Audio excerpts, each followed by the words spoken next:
നമുക്ക് അലീനയുടെയും മനുഷ്യങ്ങളുടെയും നാളത്തെ നല്ലൊരു വിശേഷം കേട്ടാലോ. അതിനു മുമ്പായി ആദ്യമായി കാണുന്നവരുണ്ടെങ്കിൽ ചാനൽ ഇഷ്ടപ്പെട്ട ഒന്ന് സബ്സ്ക്രൈബ് ചെയ്യാൻ മറക്കരുത്. വീഡിയോ ഇഷ്ടപ്പെടുവാണെങ്കിൽ ലൈക്ക് ചെയ്യാനും നിങ്ങളുടെ വിലയേറിയ അഭിപ്രായങ്ങളൊക്കെ രേഖപ്പെടുത്താനും മറക്കരുതേ. നമുക്ക് നേരെ നമ്മുടെ വിശേഷത്തിലേക്ക് പോയാലോ. അങ്ങനെ നാളത്തെ വിശേഷത്തിൽ അലീന നല്ല ടെൻഷനോട് കൂടിയിട്ട് മുറി നിൽക്കുകയാണ്. എന്ത് ചെയ്യണമെന്നറിയില്ല. 22 മണിക്കൂറാണ് തനിക്ക് അനുവദിച്ചതിരിക്കുന്നത്. അതിനുള്ളിൽ താനേ വീട് വിട്ടു പോണമെന്ന്. താൻ പോയില്ലെങ്കിൽ തന്നെ കഴുത്തിന് പിടിച്ച് പുറത്താക്കാണ്ട് കാത്തിരിക്കുവാന്ന് തോന്നേ. രാജീവങ്ങളും തൻ്റെ പെറ്റമ്മയെല്ലാം ചേർന്നിട്ട് അതൊക്കെ ഓർത്ത് കഴിഞ്ഞപ്പം അലീനയ്ക്ക് സമാധാനം നഷ്ടപ്പെട്ടു. കാരണം പോകുന്നതുകൊണ്ടുള്ള ബുദ്ധിമുട്ടുള്ളത് കൊണ്ടൊന്നുമല്ല. പക്ഷേങ്കിൽ ബാലേന്ദ്രൻ്റെ കാര്യം ഓർത്തിട്ട വിഷമം. താനിവിടെ നിന്ന് ഇറങ്ങിയിട്ടുണ്ടെങ്കിൽ സാറ് നന്നായിട്ട് തകർന്നു പോകും. തന്നെ ഒരു മകളായിട്ട് കണ്ട് കൂടെ കൊണ്ടു നടക്കുന്നേ. ആ സമയത്ത് താൻ പോകുകയെന്നും കൂടെ അറിഞ്ഞിട്ടുണ്ടെങ്കിൽ അലീനയ്ക്ക് ഒന്നും ഓർത്തിട്ടൊരു മനസ്സമാധാനം കിട്ടിയിട്ടുണ്ടായിരുന്നില്ല. അതേസമയം ബാലേന്ദ്രൻ്റെ വെല്ലുവിളി ഏറ്റെടുത്ത് രാജീവൻ താഴേക്ക് ഇറങ്ങി വരുമ്പോഴത്തേനും വൈജയന്തി എന്നിട്ട് ചോദിച്ചു, അല്ല എന്തായി രാജീവേട്ട കാര്യങ്ങൾ? ബാലേന്ദ്രൻ എന്തു പറഞ്ഞു? ബാലേന്ദ്രനോട് അലീനയെക്കുറിച്ചൊക്കെ സംസാരിച്ചോ? പറഞ്ഞു വിടാൻ പറഞ്ഞോ? നീ ഒന്ന് സമാധാനമായിട്ടിരിക്കും വൈജയ്. ഉറപ്പായിട്ടും അവളെ നമ്മൾ ഈ വീട്ടിൽ നിന്ന് കെട്ടുകെട്ടിക്കും. ഉറപ്പാണോ? ബാലേന്ദ്രൻ എന്നെ വെല്ലുവിളിച്ചിരിക്കുക. അവളെ പറഞ്ഞു വിടാൻ പറ്റുമെങ്കിൽ പറഞ്ഞു വിട്ടോളാനായിട്ട്. അങ്ങനെ പറഞ്ഞു? അതെ, പറഞ്ഞു വിടാൻ പറ്റുമെങ്കിൽ പറഞ്ഞു വിടാൻ പറഞ്ഞ് വെല്ലുവിളിച്ചു. അതിനർത്ഥം ബാലേന്ദ്രൻ പറഞ്ഞിട്ടുണ്ടെങ്കിൽ അവൾ അനുസരിക്കും, അവളിവിടെ നിൽക്കും. നമ്മൾ പറഞ്ഞൊന്നും അനുസരിക്കില്ല, നമ്മളെ കൊണ്ടൊന്നും സാധിക്കില്ല എന്നാ. അല്ല അങ്ങനെയാണെങ്കിൽ അവളെ എങ്ങനെ പറഞ്ഞു വിടും? പറഞ്ഞു വിടുന്ന എങ്ങനെയാണെന്ന് ഏത് വിധമാണെന്നൊക്കെ എനിക്ക് നന്നായിട്ടറിയാം. നീ ടെൻഷൻ അടിക്കാതിരിക്കുക. നീ പറഞ്ഞപ്പോഴും ഇത്രയ്ക്ക് ഞാൻ പ്രതീക്ഷിച്ചില്ല. അവൾ കാര്യമായിട്ട് ബാലേന്ദ്രനെ സ്വാധീനിച്ചിട്ടുണ്ട്. ഞാൻ പറഞ്ഞില്ലേ രാജീവേട്ടാ, ഞാൻ പറയുന്നൊന്നും ബാലേന്ദ്രൻ ഇപ്പോൾ കേൾക്കണില്ല. ബാലേന്ദ്രന് അവളുടെ ഭാഗം തന്നെയാണ് നിൽക്കുന്നത്. ഇതേക്കുറിച്ചൊക്കെ ഞാൻ ഗംഗേട്ടനോട് പറഞ്ഞപ്പോൾ ഗംഗേട്ടൻ എൻ്റെ കർണത്തടിക്കുകയോ ചെയ്തേ. രാജീവ് പറഞ്ഞു, അത് ഗംഗേട്ടൻ്റെ ബുദ്ധിമോശം. ഗംഗേട്ടൻ കാര്യമൊന്നും മനസ്സിലാക്കാതെ പെരുമാറിക്കൊണ്ടിരുന്നേ. അതെ, ഇപ്പം തന്നെ കണ്ടില്ലേ രാജീവേട്ടന് വല്ല വിലയും തന്നോ ബാലേന്ദ്രന്? ഇങ്ങനെയൊന്നും ആയിരുന്നില്ലോ. അതെ, ബാലേന്ദ്രൻ ഇങ്ങനെയൊന്നും ആയിരുന്നില്ല. എല്ലാവരോടും നല്ല സ്നേഹത്തിൽ തന്നെയായിരുന്നു. പക്ഷെ പെട്ടെന്ന് ഇത് എന്ത് സംഭവിച്ചെന്ന് അറിയത്തില്ലാതെ. അവളെ ഇവിടുന്ന് പറഞ്ഞു വിടാനായിട്ട് ബാലേന്ദ്രന് മനസ്സില്ല പോലും. ബാലേന്ദ്രനെ പെറ്റാന്നാ പറയണേ. വലങ്കൈ ഊന്നുവടിയായിട്ട് അവളിവിടെ വേണമെന്ന്. അങ്ങനെ നമ്മൾ അവളെ പറഞ്ഞു വിട്ടുണ്ടെങ്കിൽ എന്ത് സംഭവിക്കുമെന്നൊന്ന് കാണണമല്ലോ. അപ്പോഴേക്കും വൈജയന്തി പറഞ്ഞു, അത് അത്ര എളുപ്പമുള്ള കാര്യമല്ല രാജീവേട്ട പറഞ്ഞു വിടാന്ന് പറഞ്ഞാൽ. നീ ധൈര്യമായിട്ടിരിക്കും വൈജയ്. നീ ഇവിടെ നിൽക്കുക. നീ എങ്ങോട്ടേക്ക് ഓടി വരുന്നേ? നീ കൊല്ലപ്പള്ളി വീട്ടിലേക്ക് പോകേണ്ട കാര്യമൊന്നുമില്ല. നിന്നെ കല്യാണം കഴിപ്പിച്ച് ഞങ്ങൾ വിട്ടതൊക്കെ നീ വീട്ടിലേക്കാണ്. അപ്പം നീ ഇവിടെയാണ് കഴിയേണ്ടേ, ഇവിടെ ജീവിക്കേണ്ടവളാ. അല്ലാതെ കൊല്ലപ്പള്ളി വീട്ടിൽ പോയി താമസിക്കുകയല്ല ചെയ്യണ്ടേ. വാശിയും വൈരാഗ്യവും ഒക്കെ വഴിക്ക് നിൽക്കും. അവളെ ഈ വീട്ടിൽ നിന്ന് നമ്മൾ അടിച്ചു പുറത്താക്കും.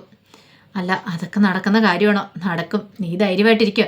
അവളെ ഞാൻ ഒന്നുകൂടെ ഒന്ന് കാണട്ടെ എന്ന് പറഞ്ഞിട്ട് രാജീവൻ നേരെ അലീന അടുത്തേക്കൊന്നു. പിന്നീട് അലീനയോട് പറഞ്ഞു, നീ മര്യാദയ്ക്ക് പോയിക്കോണം, അതാ നിനക്ക് നല്ലത്. അപ്പോഴേക്കും അലീന പറഞ്ഞു, അത് ബാലേന്ദ്രൻ സാറ് പറയാതെ ഒരു ബാലേന്ദ്രൻ പറയേണ്ട കാര്യമില്ല. നിന്നെ വേണമെങ്കിൽ ഇപ്പം കഴുത്തിന് പിടിച്ച് വെളിയിൽ തള്ളാനായിട്ട് അറിയാഞ്ഞിട്ടല്ല, കാരണത്തിന് 2 പൊട്ടീരും തരാൻ അറിയാഞ്ഞിട്ടല്ല. നിന്നെ ഭയന്നിട്ടോ അല്ലെങ്കിൽ ബാലേന്ദ്രനെ ഭയന്നിട്ടോ അല്ല. നീ ഒരു പെണ്ണാണല്ലോ എന്നൊരു പരിഗണന. പിന്നെ നീ ഞങ്ങളുടെ മുന്നിൽ ഒന്നുമല്ല. നിന്നെ പിടിച്ച് വെളിയിലാക്കാനായിട്ട് ഞങ്ങൾക്ക് ഈ കഷ്ടപ്പാട് വരേണ്ട കാര്യമൊന്നുമില്ല. പറഞ്ഞത് കേട്ടല്ലോ. എൻ്റെ കൈക്ക് വെറുതെ മെനക്കേടുണ്ടാക്കല്ല. എന്നെക്കുറിച്ച് ശരിക്കും നിനക്ക് അറിയത്തില്ലാഞ്ഞിട്ടാ. അങ്ങ് സിംഗപ്പൂരിൽ നിന്ന് ഞാൻ ഇവിടെ വരെ ഈ കാര്യത്തിന് വേണ്ടി വരണമെങ്കിൽ ഞാൻ ഏതറ്റം വരെ പോകുന്നത് നിനക്കറിയാലോ. അലീന രാജീവൻ്റെ കണ്ണുകളിലേക്ക് നോക്കി. തൻ്റെ അമ്മയുടെ ആംഗളയാണ് തൻ്റെ മുഖത്ത് നോക്കി ഇങ്ങനെ സംസാരിച്ചുകൊണ്ടിരിക്കണേ. അവർക്ക് തന്നെക്കുറിച്ചുള്ള കാര്യങ്ങളൊന്നും അറിയത്തില്ല. ഒരു പക്ഷേ തന്നോടും മയം കാണിച്ചിരുന്ന ഗംഗാധരൻ അങ്കിൾ മാത്രമായിരുന്നു. ഇവരൊക്കെ അമ്മയുടെ സൈഡുകൾ നിൽക്കുന്നവരാ. അതൊക്കെ അലീനയുടെ വല്ലാത്ത ഒരു വിഷമം ഉണ്ടാക്കി. പിന്നീട് രാജീവൻ പറഞ്ഞു, ഇനി എന്നെ ഇങ്ങോട്ടേക്ക് വരുത്തിക്കാനായിട്ട് നീ ഇടയാക്കരുത്. അതൊക്കെ പറഞ്ഞുകൊണ്ട് അങ്ങോട്ടേക്ക് പോയി. എന്നിട്ട് വൈജയന്തിയോട് പറഞ്ഞു, ഒരു കാര്യം ചെയ്യുക, അവിടെ നാളെ പോകാൻ നോക്കാം. ഇല്ലെങ്കിൽ ഞാൻ ഇങ്ങോട്ടേക്ക് ഒരു വരവ് വരും. നീ ധൈര്യമായിട്ടിരിക്കുക. അവളെ എങ്ങനെ പറഞ്ഞു കൊണ്ടെന്ന് എനിക്കറിയാം. അതുവരെ നീ ഇവിടെ നിൽക്കാൻ പറഞ്ഞു. 22 മണിക്കൂർ അവൾക്ക് സമയം കൊടുത്തിട്ടുണ്ടല്ലോ. അത് രാജീവേട്ട അവൾ പോകുമെന്ന് എനിക്ക് ഉറപ്പുണ്ട് എന്ന് പറഞ്ഞു. അങ്ങനെ എന്ത് ചെയ്യുകയാണ്? അയാൾ കൊല്ലപ്പെട്ട വീട്ടിലേക്ക് രാജീവൻ അങ്ങോട്ട് പോയി. അതേ സമയത്ത് കൃഷ്ണമോളൊക്കെ സ്കൂൾ വിട്ട് വരുന്നേ. കൃഷ്ണമോൾ വന്നു കഴിഞ്ഞപ്പോഴാണ് രാജീവൻ അങ്ങോട്ട് ഇറങ്ങുന്നത്. കൃഷ്ണമോളോട് ചോദിച്ചു, ആഹാ നീ സ്കൂളിൽ പോയതാണോ? അല്ല അങ്കിളിത് എപ്പോൾ വന്നു? കുറേ സമയമായി വന്നിട്ട്. അതെന്താ അങ്കിൾ പെട്ടെന്ന് പോന്നേ? അതെ, എനിക്ക് കുറച്ച് കാര്യങ്ങളൊക്കെ ഉണ്ടായിരുന്നു, അതിനുവേണ്ടി വന്നാ. മിക്കവാറും നാളെ ഒന്നുകൂടെ വരേണ്ടി വരും. നാളെ എനിക്ക് ക്ലാസ് ഇല്ലാത്ത ദിവസമാണ്. അങ്ങനെയാണ് നമുക്ക് നാളെ കാണാം. അതൊക്കെ പറഞ്ഞ് ഇച്ചിരി കുശലാന്വേഷണമൊക്കെ നടത്തിയിട്ടാണ് രാജുവിന് അങ്ങോട്ട് പോകുന്നത്. അങ്ങനെ അകത്തേക്ക് കയറി വന്നു. കൃഷ്ണമോള് ചോദിച്ചു, അല്ല എന്താ അമ്മേ അങ്കിള് പെട്ടെന്ന് വന്നിട്ട് എന്താ? പെട്ടെന്നോ? നിന്റെ അമ്മയുടെ കാര്യത്തിൽ ഒരു തീരുമാനം എടുക്കാനായിട്ട്. അല്ല അമ്മ ഇത് എവിടെ പോയതായിരുന്നു? അമ്മ എന്തിനാ ഇന്നലെ ഇവിടുന്ന് പോയത്? എന്തിനാന്നോ? അതിനുള്ള കാര്യം നിനക്കറിയത്തില്ല. ആ ലീന എന്ന് പറയുന്നവൾ ഇവിടെ ഉള്ളിടത്തോളം കാലം എനിക്ക് ഇവിടെ നിൽക്കാൻ പറ്റില്ല. അപ്പോഴേക്കും ബബിതയുടെ ഊഹത്തൊക്കെ അങ്ങോട്ട് വന്നു. ബബിത വന്നിട്ട് പറഞ്ഞു, അമ്മ എന്തിനാ അമ്മ ഇങ്ങനെ വാശിയും വരെയും കാണിക്കുന്നേ? അമ്മ വെറുതെ ഒരു വാശിയും കാണിച്ചു അങ്ങ് ഇറങ്ങിപ്പോണ്ട ആളൊന്നുമല്ല. അമ്മ ഈ വീട്ടിൽ തന്നെ കാണണം. അങ്ങള് പറഞ്ഞത് കേട്ടില്ലേ? വീട്ടിൽ തന്നെ കാണണമെങ്കിൽ അവൾ ഈ വീട്ടിൽ നിന്ന് പോകണം. അല്ല ഞാൻ ഇവിടെ നിൽക്കുമെന്ന് തോന്നുന്നുണ്ടോ? ഒരു കാരണവശാലും ഇല്ല. ബബിത പറഞ്ഞു, അല്ല അങ്കിള് പറഞ്ഞിട്ടുണ്ടല്ലോ 22 മണിക്കൂർ സമയം. ആ സമയത്തിനുള്ളിൽ ഉറപ്പായിട്ട് അവൾ പോകും. നമുക്ക് നോക്കാം. അപ്പോഴേക്കാണ് അലീന അങ്ങോട്ടേക്ക് വരുന്നത്. അലീനയെ കണ്ടു കഴിഞ്ഞപ്പോഴത്തേനും വൈജ പറഞ്ഞു, നിന്റെ ഇവിടുത്തെ പൊറുതി ഏകദേശം അവസാനിച്ച 22 മണിക്കൂർ സമയമല്ലേ നിനക്ക് രാജീവേട്ടൻ തന്നിരിക്കുന്നത്. അതിനുള്ളിൽ തന്നെ നീ ഇവിടുന്ന് പോയിക്കോണം. അല്ലെങ്കിലുണ്ടല്ലോ നിന്നെ ഇവിടുന്ന് അടിച്ചു പുറത്താക്കും. പിന്നെ എന്തൊക്കെയാ സംഭവിക്കുന്ന അറിയത്തില്ല. ചിലപ്പോൾ അടിച്ചു പുറത്താക്കുക മാത്രമല്ല, നിന്റെ ജീവൻ പോലും ഇല്ലാതായെന്ന് വരും. പിന്നെ നീ ചത്തുപോയിട്ടുണ്ടെങ്കിൽ ചോദിക്കാനും പറയാനുമായിട്ട് ആരും വരത്തില്ലല്ലോ. അതൊക്കെ കേട്ട് ഇനിയിപ്പോൾ അലീന വൈജയന്തിയുടെ മുഖത്തേക്ക് നോക്കി. വൈജയന്തിയുടെ മുഖത്തേക്ക് നോക്കിയിട്ട് പറഞ്ഞു, അത് ശരിയാ മേഡം പറഞ്ഞേ. ഞാൻ മരിച്ചു പോയിട്ടുണ്ടെങ്കിൽ ചോദിക്കാനും പറയാനൊന്നും ആരും വരില്ലായിരിക്കും. പക്ഷെ മാഡം ഒരു കാര്യം വിചാരിക്കണം. എനിക്ക് ആരും ഇല്ലെന്ന് ഓർത്തുകൊണ്ട് എന്നെ അങ്ങനെ പെട്ടെന്ന് അങ്ങോട്ട് ഇല്ലാതാക്കുമെന്നുള്ള വിചാരമൊന്നും വേണ്ട. നീ എന്താടി പറഞ്ഞേ? അതെ, ഞാൻ പറഞ്ഞ സത്യമായിട്ടുള്ള കാര്യം തന്നെയാ. മാഡത്തിൻ്റെ ഒരു വിചാരമുണ്ട് ഓർഫനേജ് വരുന്ന കുട്ടികളൊക്കെ അച്ഛനും അമ്മയും ഇല്ലാത്തവരെന്ന്. അതൊക്കെ വെറും തെറ്റിദ്ധാരണ മാത്രമാണ്. അവർക്ക് അച്ഛനും കാണും അമ്മയും കാണും. ചിലപ്പോൾ അവർക്ക് അവരെക്കുറിച്ചൊക്കെ അറിയുകയും ചെയ്യായിരിക്കും. പിന്നെ ഞാൻ ഇന്ന് വരെ മാഡത്തിനെ ശത്രുവായിട്ട് കണ്ടിട്ടില്ല. ശത്രു? അതെ, മാഡം എന്നോട് ഇങ്ങനെ ശത്രുതാ മനോഭാവത്തോടെ പെരുമാറിയെങ്കിലും ഞാൻ അതുപോലെയല്ല ഇതുവരെ കണ്ടിരിക്കുന്നത്. മാഡം ഭവിതയ്ക്കും കൃഷ്ണമോൾക്കും അല്ലേ അമ്മയല്ലേ? അതുപോലെ എൻ്റെ അമ്മയുടെ സ്ഥാനത്ത് മാത്രമേ ഞാൻ കണ്ടിട്ടുള്ളൂ. ഒരു പക്ഷേ എനിക്കൊരു അമ്മയുടെ സ്നേഹം കുഞ്ഞുനാളിലെ കിട്ടിയിട്ടില്ല. ഒരു അമ്മയുടെ താരാട്ടുപാട്ടോ അല്ലെങ്കിൽ അമ്മയുടെ ലാളനകളോ കാര്യങ്ങളോ അമ്മയുടെ അമ്മയുടേതായ ഒരു കാര്യങ്ങളും എനിക്ക് കിട്ടിയിട്ടില്ല. അതിനകത്ത് എനിക്ക് നല്ല ബുദ്ധിമുട്ടുണ്ട്. പക്ഷേ ഇനിയിപ്പോൾ അത് കിട്ടാനും പോകുന്നില്ല. കാരണം ഇത്രയും പ്രായമല്ലേ. ഇത്രയും പ്രായ സ്ഥിതിക്ക് എൻ്റെ അമ്മയ്ക്ക് എന്നെ ഇനിയിപ്പോൾ എടുത്ത് നടക്കാനോ കൊഞ്ചിച്ചുകൊണ്ട് നടക്കാനൊന്നും പറ്റില്ലല്ലോ. കാരണം അമ്മയോടൊപ്പം ഞാനും വളർന്നില്ലേ. ഇത് കേട്ട വൈജയന്തി പറഞ്ഞു, ഓ ഇപ്പം നീ എന്താ പറഞ്ഞു വരുന്നേ? നിന്നെ ഞാൻ തലയിലെടുത്ത് വെച്ച് കൊഞ്ചിച്ചുകൊണ്ട് നടക്കണമെന്നോ? അത്രയ്ക്കൊന്നും വേണ്ട മേഡം.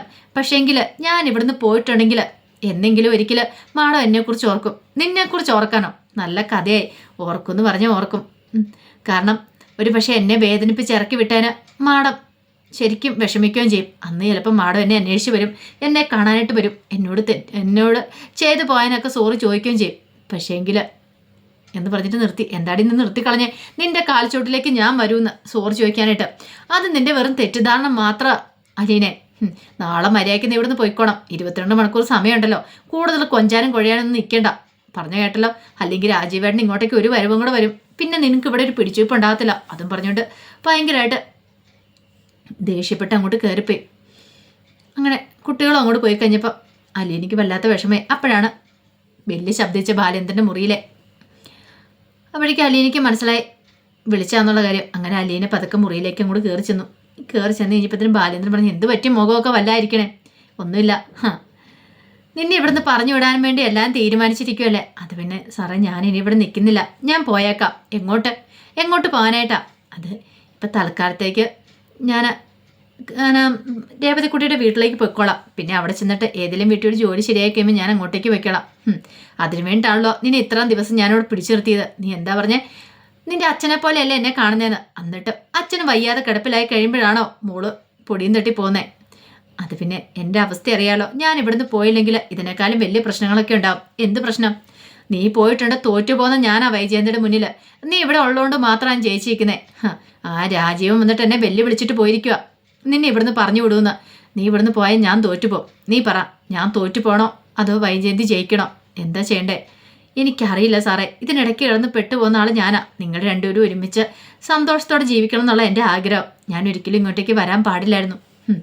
അതൊന്നും ഇനി ഇപ്പം പറഞ്ഞിട്ട് കാര്യമില്ല. കാരണം അതിൻ്റെയൊക്കെ സമയം കഴിഞ്ഞു പോയി. നീ എന്നെ തോൽപ്പിക്കാൻ നോക്കുവാണെങ്കിൽ നിനക്കറിയാലോ, പിന്നെ ഞാൻ ജീവനോടെ ഉണ്ടാകത്തില്ല. നീ ഇവിടുന്ന് പോയിട്ടുണ്ടെങ്കിൽ ഞാൻ ഇറങ്ങും. പിന്നെ എൻ്റെ അവസ്ഥ എന്തായിരിക്കും നിനക്ക് ചിന്തിക്കാൻ പോലും പറ്റില്ല. അങ്ങനെ എനിക്ക് എന്തെങ്കിലും സംഭവിച്ചു പോയിട്ടുണ്ടെങ്കിൽ നിനക്ക് ഒരിക്കലും ഒരു വേദന തോന്നും. അതോട് കേട്ട് ഇനിയിപ്പോൾ അലീനയ്ക്ക് ഭയങ്കര വിഷമമായി. അലീനയോട് പറഞ്ഞു, ഇനി നീ ആലോചിച്ചൊരു തീരുമാനം എടുത്താൽ മതി. നിനക്ക് ഞാൻ വേണോ അതോ ഈ വീട്ടിൽ നിന്ന് പോകണമെന്നൊക്കെ. അങ്ങനെ ചെവുത്താനും കടലിലും പെട്ട അവസ്ഥയിൽ അലീനയായി. അലീനയ്ക്ക് പോകണമെന്നുണ്ട്, എങ്ങനെയെങ്കിലും പോയേ മതിയാവുള്ളൂ. ഈ വീട്ടിൽ നിന്നിട്ടുണ്ടെങ്കിൽ തനിക്കിനിയും കുറേ പ്രശ്നങ്ങളൊക്കെ നേരിടേണ്ടതായിട്ട് വരും. തൻ്റെ അമ്മയെ അതുപോലെ തന്നെ ബാലേന്ദ്ര സാറും തമ്മിൽ വഴക്കുണ്ടാക്കുന്ന കാര്യങ്ങളൊക്കെ. ഈ സമയത്ത് രാജുവും കൊല്ലപ്പള്ളി വീട്ടിലേക്ക് എല്ലുവാണ്. അപ്പം മനു വന്നിട്ടുണ്ടായിരുന്നു. മനു ശങ്കറെ വിളിപ്പിച്ചിട്ടുണ്ടായിരുന്നു. കുറേ കാര്യങ്ങളൊക്കെ സംസാരിക്കണം, അലീനയുടെ കാര്യത്തിലൊരു തീരുമാനം എടുക്കണം എന്ന് വിചാരിച്ച്. അങ്ങനെ രാജീവൻ ചെന്ന് കഴിഞ്ഞപ്പോഴത്തേന് മനുശങ്കർ ചോദിച്ചു, ആഹാ അങ്കിൾ ഇത് എപ്പോൾ വന്നു, എങ്ങനെയൊക്കെ ചെയ്ത് കുശലാന്വേഷണമൊക്കെ നടത്തുന്നുണ്ട്.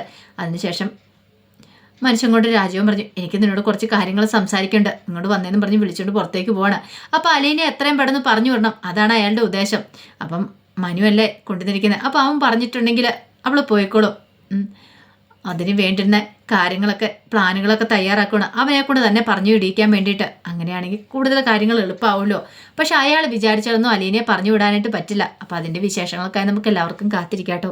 ഒരിക്കൽ കൂടി എല്ലാവർക്കും ശുഭരാത്രി നേർന്നുകൊണ്ട് നിർത്തുന്നു. നന്ദി.